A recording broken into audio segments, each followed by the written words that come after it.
Hi, Tina Campbell, the New York Regional Partner of Master Networks. We're doing these lunch and learns here, and we're really looking to help our members and others to pivot at this time and by learning things. And I'm so excited that people are coming on and teaching me. And today, I have Kerry Flynn Barrett, who's a friend of mine. She's also a member of Master Networks. She's going to talk about the imposter syndrome, which I think is extremely timely. And it's about battling your inner self. Hey, Kerry, how you doing? I'm great, Tina. Thanks so much for having me. Absolutely. So tell us about yourself, and let's start there, and then we'll get to the imposter syndrome. Okay, so I began my consulting career back last June when I decided to go out on my own and create my own strategic HR practice. But I have the history of having 30 plus years of healthcare HR experience behind me. And so I pivoted to take my like kind of corporate hospital career over into the consulting space. And I've learned a tremendous amount about this particular topic, Would and you I've share? learned so much about myself, and I wanted to share it with others. Great. So I'm So today, going we're going to talk about the imposter syndrome, battling your inner self. And you might say, well, why would I be battling my inner self? So we're going to go through this process to help you to understand what imposter syndrome is. So the key is, what is it, and how can you manage it? just tell me. Flip on over. So the imposter syndrome is the comparison here of the difference of your assumption versus reality. So your assumption is what you know is a very small amount as opposed to what I think others know. So my opinion is others know so much and I know so little. Whereas the reality is that what others know and what I know actually are very equivalent. So you might say, well, where did this come from and how did we learn about it and who has it? So there are many more cases that are noted in women than in men. But those of us may think that also it's a matter of women might admit to it, whereas men may not admit to it as much. Studies suggest that people experience imposter syndrome at many different points in their life, and they may have experienced it at least once. So going back, if you look at this, this is a quote from Psychology Today. Many high achievers share this dirty little secret. That's what people think about it. So it's about deep down what your thoughts are, but you haven't shared it with others because you really feel inadequate and incompetent. So you might say, well, okay, it's just me. I'm just the one who has this. But as we see on the next slide, this is really incredibly, with all kinds of people and people who are so completely gifted. So look at Emma Watson. She's a phenomenal actress. And she says she always has this feeling of inadequacy, and it gets worse and worse for her. Then below her there is Sheryl Sandberg. Sheryl Sandberg is the COO of Facebook. I actually learned about imposter syndrome from reading her book, Lean In, where she talked about the fact that she thought somebody was just going to knock on her door one day and say, you know, the gig is up. You're done. We know you don't know what you're talking about. And then I read the book that Michelle Obama wrote, where she said that she had imposter syndrome. This is a woman who graduated from Princeton and she went on to law school. And the fact that she really thought that she wasn't good enough at any given time. So it's really fascinating. Now, there are different types of imposter syndromes that come in different ways, I would say. So you could be the perfectionist, the superwoman or superman, the natural genius, the soloist, or the expert. So let's go through each one of these. So first, the perfectionist. So what is the perfectionist? We know what perfectionists are, right? They have, excessively high goals. Everything has to be perfect. They're control freaks. Perhaps if you're the person who's really a micromanager, maybe it's you. So next we go on to Superwoman or Superman.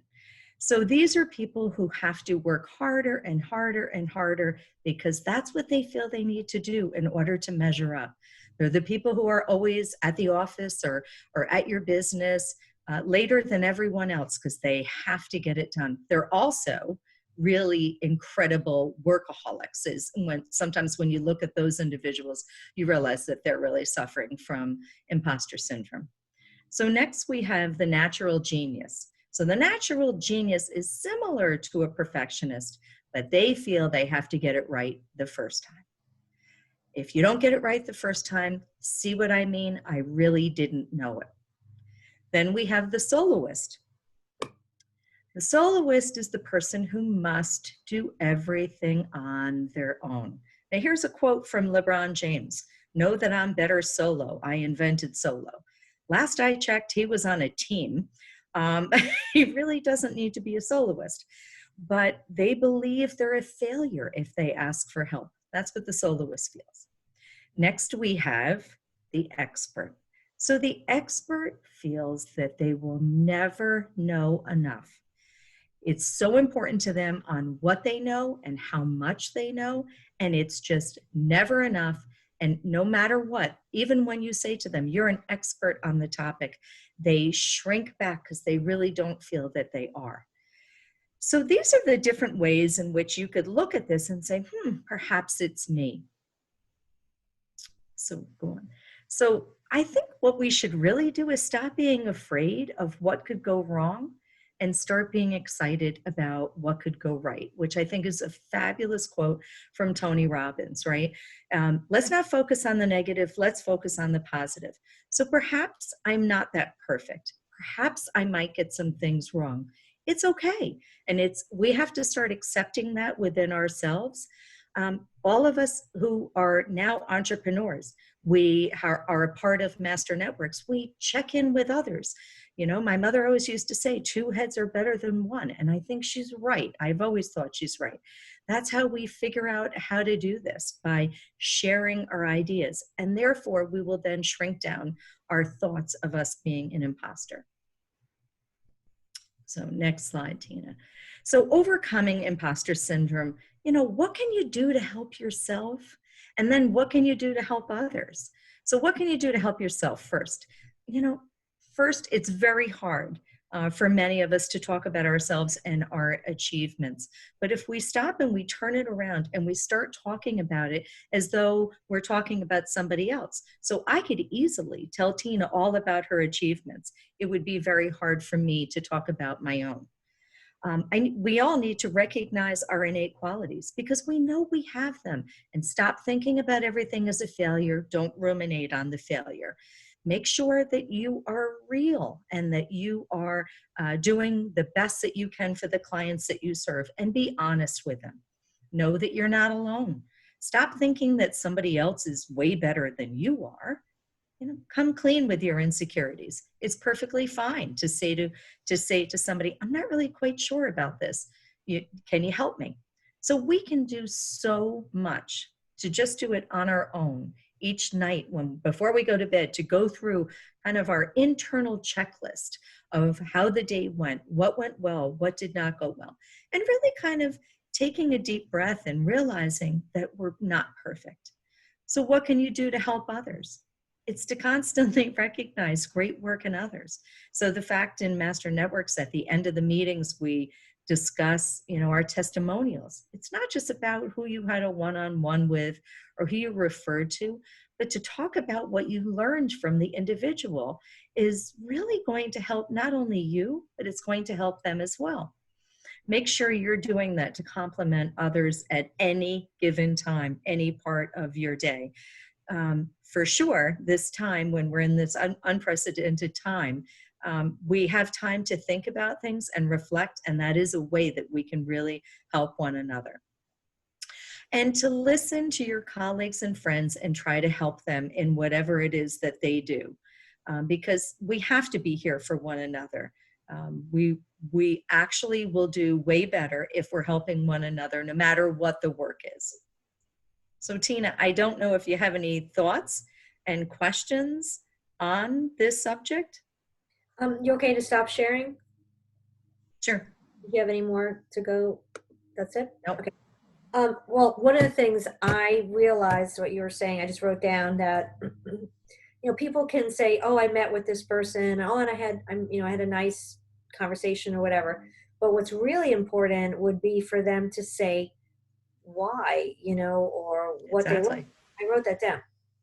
Well, the other thing is, are you really truly listening?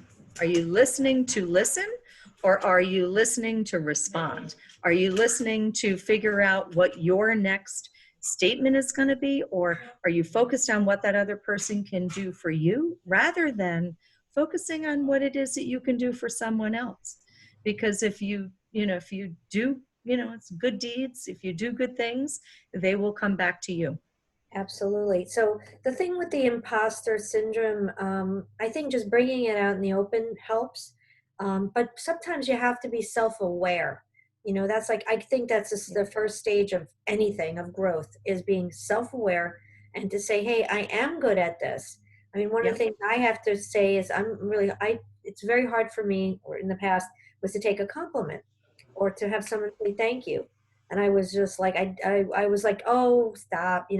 But now I realize I just have to say, "You're welcome." Yes. Yeah. It's very hard. And I think that is something that has always been hard for women, especially to accept compliments. When someone says, whatever, earlier you said to me, I like your glasses. It's nothing personal about me, but I find an excuse as to why instead of saying, wow, thank you, Tina. That was really Right. nice of you to Yeah, notice they're just that I picked cheating. out glasses that match Right. my shirt. Yeah, we do that all the time, and I think Yes. Yeah. so I'm really trying to be aware of it, and I think, Yeah. again, I think by figuring out, even if you're a combination of one of those kind of imposters or syndromes, it's really important because you were saying before that you could have a few of them. That's Um, right. That's right. I I mean, am definitely a cross between the perfectionist and superwoman. And I know I am. I can see that. Yeah, I yeah, know I yeah, knew you, we've known each other for a few years, so it's like I knew you as the Superwoman. Do you know what I mean? You are and were the Superwoman, and I was just like, wow. And I used to actually even think to myself, wow, she has a big job. Wow. And I was always amazed that, you did, and I wasn't amazed that you could do that job, but I was just amazed how, I just thought you were like wow, you're this person to emulate. And then when we became friends, it was really interesting because I was like, wow, she's really down to earth. I was kind of yeah. surprised, you know I'm just a normal person, right? yeah, And it's so funny of the perception of somebody, what someone else has of you versus what you have of yourself. The yeah, other thing is, what are the roles that you play? The role that you're seen at work versus the role that you're seen, in your private life, how your children see you, how your parents saw you, how your siblings see you, so it's we all true. have these different roles. And it's true. So this is really interesting, and I think, I think it bodes like, if this is something that strikes a chord with the person listening, Mhm. there's other things out there they can read. The Lean In book. They can go Absolutely. to TED Talks about this. TED, which is technology, engineering, and design. Think TED Talks that are on YouTube. It's amazing, and you hear people that have accomplished so much having this to a certain degree. So it's kind of crazy, right? When you think about it, that if the whole world is walking around going, I'm just waiting for the knock on the door for them to come pull me out, that's so crazy. But Yeah. it also bears us thinking about that when we look to somebody else and think, oh, wow, look at their life or whatever. They're saying the same thing to you. Yeah, yeah, yeah. I think, it's fascinating. When I first learned about it, for those of you who don't know me, I'm originally an RN, so I have that concept in my mind always of researching and trying to find out what the evidence is. And so just reaching out, just Googling imposter syndrome, I mean, there were hundreds and hundreds of things that came up about it and clinical research. So this is not something that someone just dreamt up. It actually is a defined syndrome, imposter syndrome. Yeah, that's it. I find it fascinating. And I think one of the things that we could tell people is they may be feeling right now during this time that should I be in this business? The business, nothing's happening with the business. I think it is a good time to reevaluate, definitely, but Mhm. don't take it like Personally. personally, right? Yeah. But if Yeah. you have a passion for what you do, and if you Mhm. can just get beyond this and say, what's next, right? I think you should try to continue in what you're doing if you have a passion for it, without a doubt. Yeah, And just don't absolutely. try not to doubt yourself right now. And come around to groups like us, or I'm sure that there might be some comment, and for you, and that what you do with Mhm. your fractional HR, which I love that term, for companies. You consult to companies for HR. So any small business, any medium size, any large business that wants to have you come in and speak would be, because you're an excellent speaker. I also think that anybody that wants to come and consult, you do so many facets of this HR world, and we had that in common. But you took it to this wonderful degree, and you can come in and you can really and help companies who are having issues right now. Maybe with their HR, or how to furlough, how to do different things for HR. So we'll put your comments below in the description section, and people can get in touch with you, correct, for Yes, that would consultation. be great. Yeah. All right. Well, thank you so much for coming on with me. It's always a pleasure, and I look forward to continued conversations. Thank you so much, Tina, for having me, and everyone have a great day. Thank you.